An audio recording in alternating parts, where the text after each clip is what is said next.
এই মুহূর্তে সবচেয়ে বড় খবর আপনারা জানেন যে ওয়াকফ সম্পত্তি নিয়ে পীরজাদা আব্বাস সিদ্দিকী বাংলায় তোলপাড় করছে।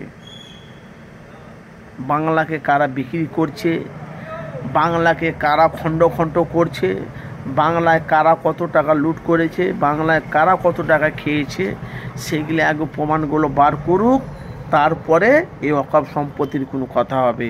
এই বাংলার মানুষ পশ্চিম বাংলার আনাচে কানাচে আপনারা দেখুন যে বাংলাতে যে হারে মুসলমানদের বেছে বেছে মারা হচ্ছে, কিছু হিন্দু মুসলমান আছে তাদের সাথে দাঙ্গা লাগিয়ে দিচ্ছে।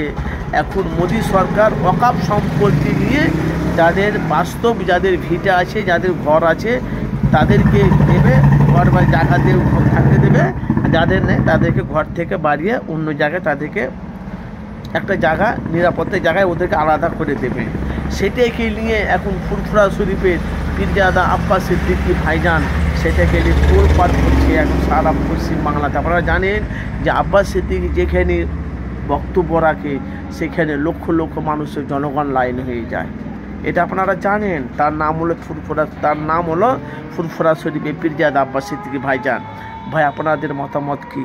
অনেক মানুষরা আছে তাদের ভিটা সম্পত্তি, আসন ভিটা নাই, অনেক মানুষ আছে তাদের সম্পত্তি ঘর বাড়ি নাই, অনেক মানুষ আছে তারা উঠে এসে তারা ঘর বাড়ি করেছে।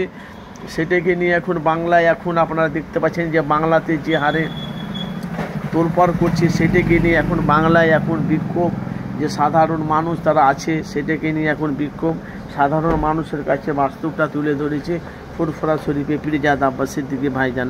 ওয়াকফ সম্পত্তি নিয়ে এখন বাংলাতে মোদী সরকার একটা আইন বার করেছিল যে কবরস্থানকে, যে কবরস্থান উঠে যাবে তাদেরকে পুড়িয়ে দেওয়া হবে, জ্বালিয়ে দেওয়া হবে। সেইটাকে নিয়ে আমাদের বাংলার অনেক মানুষ, বহুত মানুষ তারা ভোট দিয়ে মোদীকে বুঝিয়ে দিয়েছে জুতা মেরে। আবার ওয়াকফ সম্পত্তি নিয়ে আবার কিন্তু তোলপাড় করেছে আবার এবার আব্বাস সিদ্দিকী মানুষের কাছে বাস্তবটা তুলে ধরেছে। বাংলায় কারা লুট করছে, কারা খাচ্ছে, সে